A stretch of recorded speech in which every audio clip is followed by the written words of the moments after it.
In this video, I'm going to go over some tips on how to generate contours and how to graphically visualize a very dense surface. In previous videos, we created this surface, we named it ground, and if I go into the detailed info section, and it'll give me that warning, but I can see that I've created a tin, and I can see that I've got are we looking at over 1 million points now? No, we're at 100,000 points. And so it's a very dense surface, and it's usually a good idea not to try and draw or show a tin because it will take a long time. However, we need to generate some contours, and we'd like to have a look at it. So a good way of managing this is, now that we've got the surface accurate, what we'd like to do is essentially de-densify it by redefining it as a grid rather than a tin. And so I can do that by, first I go to my configuration settings and to grids, and I will take control of the cell size. And for this particular job site, a 10 by 10 cell size is fine, and I'll turn on enable so that all of my my grid corners are going to be on even coordinates. So now that I've got that set, I can go to OK, and now I'll tell it to plot a grid of my ground surface. So I'll just hit enter for ground, and in this case I just need to show it, and I'll just accept all of the options. And so you'll see that it's showing, so it's fairly quick, but it'll take a few minutes to work. I'll just pause the video. There, MicroSurveyCAD has finished plotting a grid to represent that surface. So this grid is not as dense as the tin, so it takes a lot less time to show it or to plot it.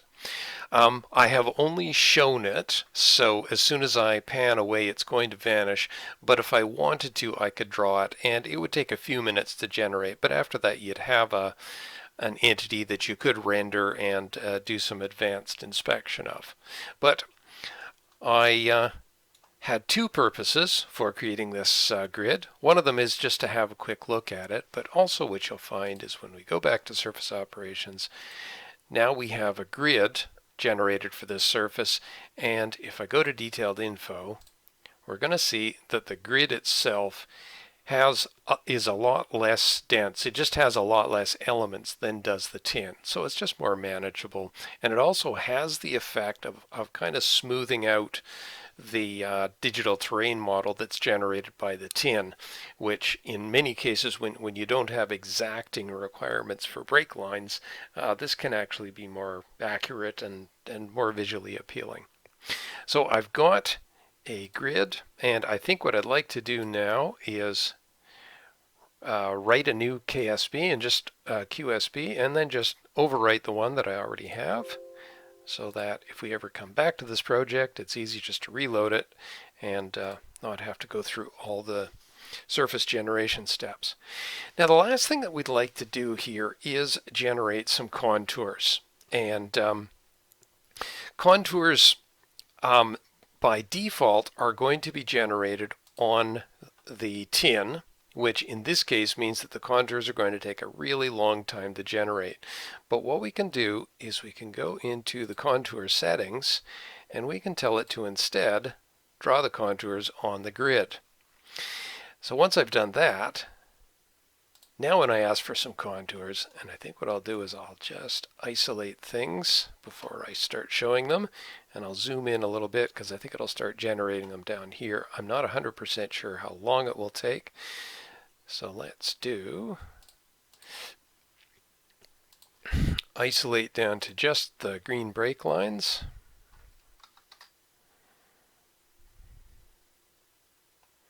And zoom in and actually pick the green break line and hit enter. There we go. Alright, and let's have a look at what those contours would look like. So back to MS modeling, and so I'll set my contour interval at 1 unit, and then I'll ask for the contours, and in this case it'll be contours for the ground surface, and I'm just going to S to show the contours.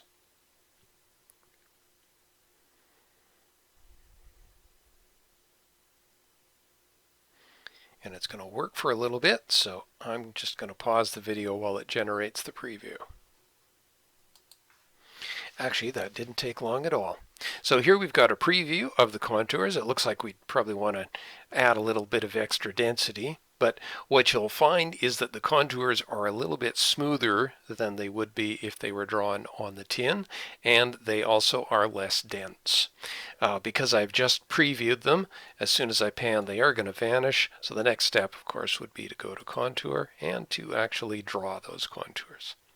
There's a few steps that will save you some time and trouble when you're working with really dense data. Thanks for following.